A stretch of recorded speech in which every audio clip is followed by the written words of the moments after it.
सुप्रभात प्यारे बच्चों। स्कूल बियॉन्ड स्कूल में मैं पुनः आप लोगों के लिए लेकर आई हूँ एक बिल्कुल नया वीडियो जो आधारित है पाठ 8 तुम मुझे खून दो मैं तुम्हें आज़ादी दूंगा इस पाठ पर। बच्चों, हमने पाठ 8 तुम मुझे खून दो मैं तुम्हें आज़ादी दूंगा यह नारा कहने वाले सुभाष चंद्र बोस के बारे में जानकारी प्राप्त की। हमने पाठ पढ़ा, हमने पाठ का वाचन किया, मैंने आपके समक्ष पाठ का स्पष्टीकरण किया। इसके पश्चात हमने पाठांतर्गत आने वाले समस्त शब्दों को हमने पढ़ा, लेखन कार्य पूर्ण किया। अब हमें पाठ पर आधारित अभ्यास कार्य पूरा करना है बच्चों। तो चलिए अब हम करते हैं पाठ पर आधारित अभ्यास कार्य। तो हेडिंग दी है आओ अभ्यास करें।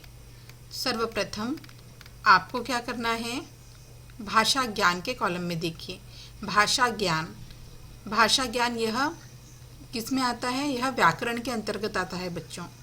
तो प्रश्न 1, पाठ में से अंग्रेजी शब्दों को चुनकर लिखो। यानी जो आपने पाठ पढ़ा है पाठ 8 तुम मुझे खून दो मैं तुम्हें आज़ादी दूंगा, इस पाठ में कई अंग्रेजी शब्दों का प्रयोग हुआ है बच्चों। तो आपको क्या करना है कि पाठांतर्गत आने वाले अंग्रेजी शब्दों को यहाँ पर लिखना है। यहाँ पर कम से कम आपको 8 1 2 3 4 5 6 7 8 1 2 3 4 5 6 7 8 यानी कम से कम आपको 8 ऐसे शब्द लिखने हैं जो अंग्रेजी शब्द हैं। ठीक है बच्चों।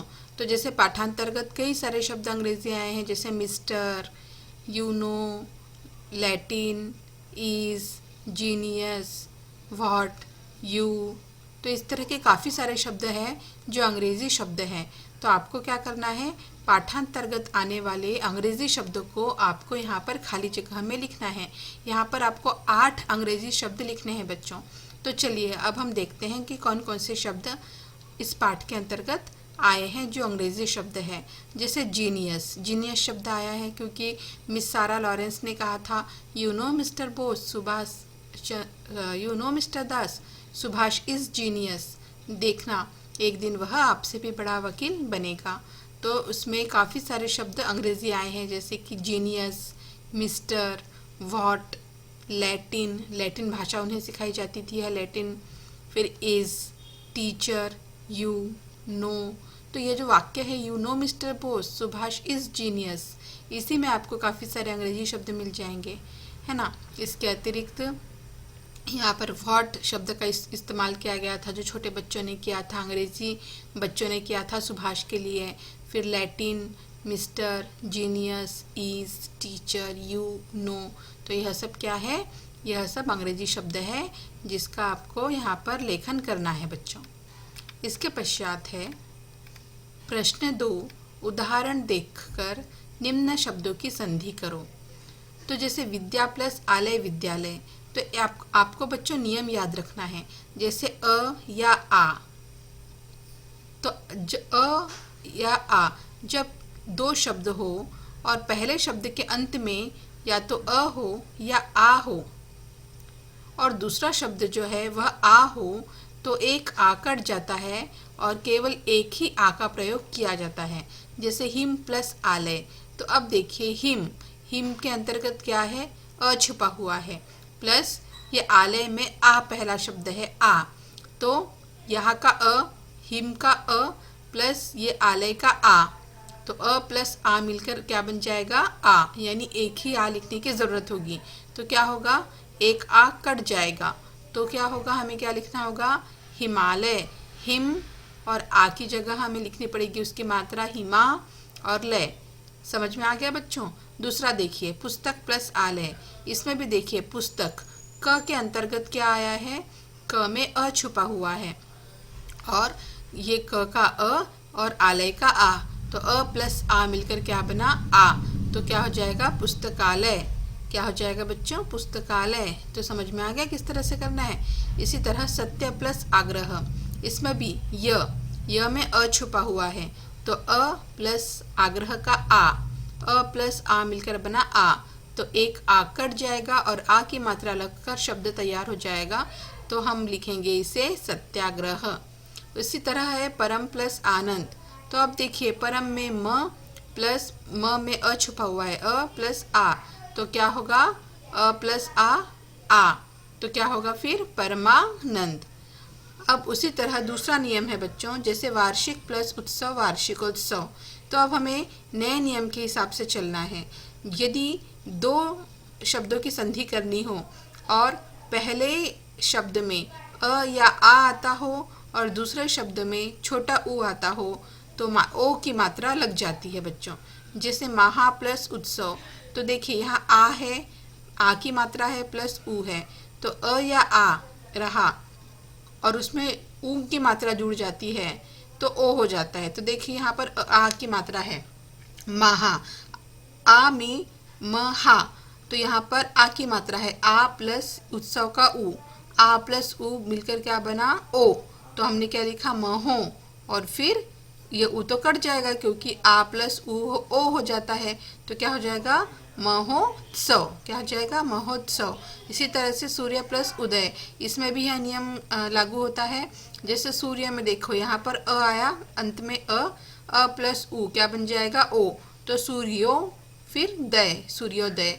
इसी तरह से वीर प्लस उचित, तो वीर में क्या है अंतिम अक्षर अ है और यहाँ पर उचित में क्या है ऊ है, तो अ प्लस ऊ मिलकर क्या बन जाएगा ओ, तो क्या हो जाएगा वीरोचित। उसी तरह से महा प्लस उदय, तो देखिए बच्चों महा यानी यहाँ आ आया है आ प्लस ऊ क्या बन जाएगा ओ, तो महोदय। तो समझ में आ गया बच्चों किस तरह से हमने किया। जैसे हिम प्लस आलय हिमालय, पुस्तक प्लस आलय पुस्तकालय, सत्य प्लस आग्रह सत्याग्रह, परम प्लस आग्रह परमानंद। उसके पश्चात अ या आ प्लस ऊ इज इक्वल टू ओ, यानी अ या आ प्लस ऊ इसका मतलब हो जाता है वो क्या बन जाता है ओ बन जाता है। तो उससे हमने अन्य शब्द भी बनाए हैं, जैसे महा प्लस उत्सव महोत्सव, सूर्य प्लस उदय सूर्योदय, वीर प्लस उचित वीरोचित, महा प्लस उदय महोदय इत्यादि। इसके पश्चात है बच्चों विलोम शब्द। प्रश्न 3 देखिए। प्रश्न 3, विलोम शब्द छांट कर जोड़े बनाओ तथा लिखो। यहाँ पर कुछ शब्द दिए गए हैं, यहाँ पर वह शब्द भी है और उनके विलोम भी है।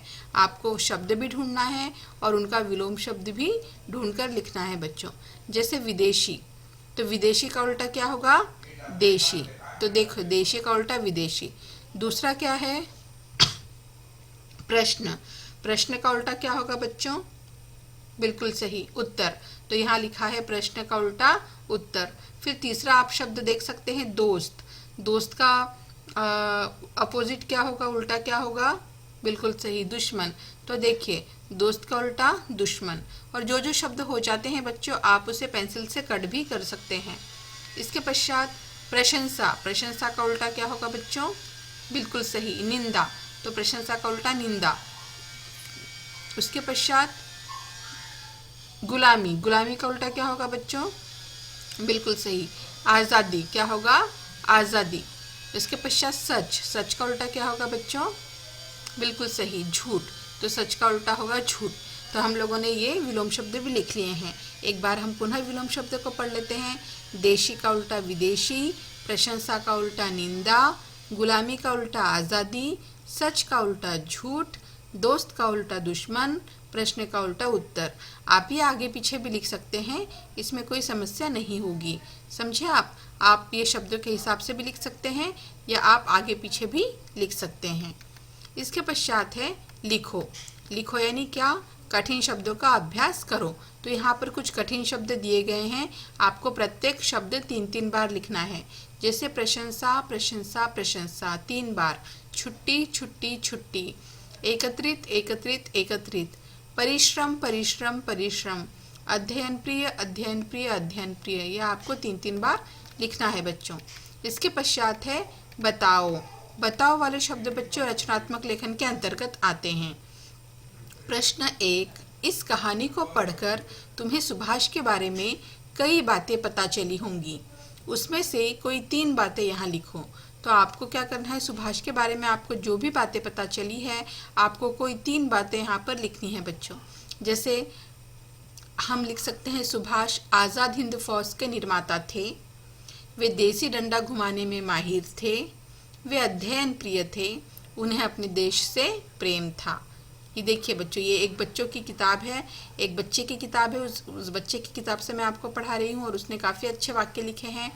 क्या क्या लिखा है उसने? सुभाष आज़ाद हिंद फौज के निर्माता थे, वे देसी डंडा घुमाने में माहिर थे, वे अध्ययन प्रिय थे और उन्हें अपने देश से प्रेम था। इसके पश्चात दूसरा प्रश्न है बच्चों, पहली बार जब सुभाष विद्यालय गया तो वहाँ सब बच्चे विदेशी थे, वे सब सुभाष को घूर घूर कर देख रहे थे। कल्पना करो कि वे मन ही मन सुभाष के लिए क्या सोच रहे होंगे। तो इसका उत्तर क्या है? जब उन्होंने सुभाष को देखा होगा, उन अंग्रेजी बच्चों ने सुभाष को देखा होगा, तो वे बच्चे सोच रहे होंगे कि यह हमारी तरह क्यों नहीं है, यह हमारी तरह क्यों नहीं दिखता, यह कहाँ से आया है, इसने हमारी तरह कपड़े क्यों नहीं पहने हैं, यह कौन सी बोली बोल रहा है, यह सबसे अलग क्यों दिखाई दे रहा है, यह हमारी तरह गोरा क्यों नहीं है। इस तरह के प्रश्न अंग्रेजी बच्चों के मन में आए होंगे बच्चों। इसके पश्चात है प्रश्न 3। सुभाष व अन्य छात्रों के साथ साथ विद्यालय के प्रधानाचार्य ने भी उपवास रखा। उपवास किसे कहते हैं? तो प्रश्न है उपवास किसे कहते हैं? तो हम इसका उत्तर क्या लिखेंगे?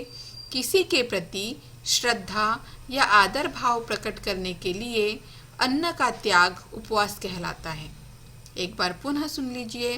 किसी के प्रति, चाहे वह भगवान हो या चाहे कोई आपका आदर्श व्यक्ति हो, आप क्या करते हैं? उनके प्रति श्रद्धा या आदर भाव प्रकट करने के लिए अन्न का त्याग जब करते हैं तो उसे उपवास कहते हैं।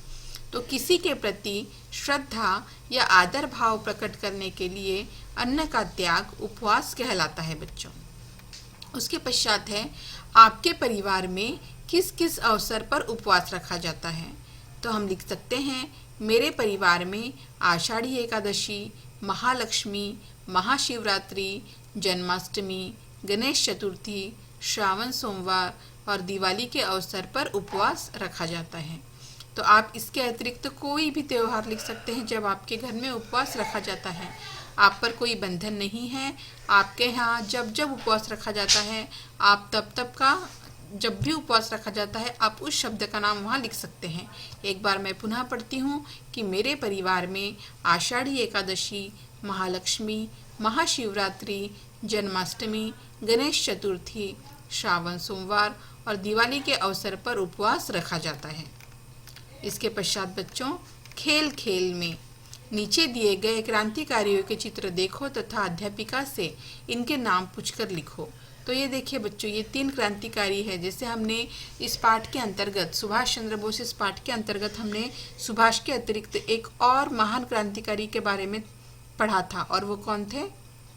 बिल्कुल सही, खुदीराम बोस। तो हमने खुदीराम बोस के बारे में पढ़ा था जिन्हें फांसी की सजा दे दी गई थी। तो ये जो चित्र दिए गए हैं यहाँ पर आपके पाठ्य पुस्तक में, यह तीनों भी महान क्रांतिकारी हैं और इन्हें भी फांसी की सजा दे दी गई थी बच्चों। तो आपको इनके नाम लिखना है। तो पहला है राजगुरु। पहला चित्र किसका है? यह राजगुरु का है। दूसरा चित्र किसका है? भगत सिंह। किसका है? भगत सिंह। और तीसरा चित्र किसका है? सुखदेव। ठीक है, पहला चित्र है राजगुरु, दूसरा है भगत सिंह और तीसरा है सुखदेव।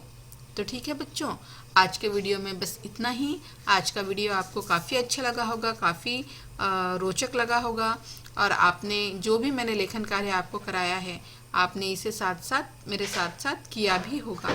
और यदि नहीं किया है तो आप इसे मेरे वीडियो को देख कर आप अपने पाठ्य पुस्तक के अंतर्गत अपना ये लेखन कार्य पूर्ण करेंगे बच्चों। आज के वीडियो में बस इतना ही। मैं पुनः आऊँगी आपके लिए एक नया वीडियो लेकर। तब तक के लिए धन्यवाद बच्चों।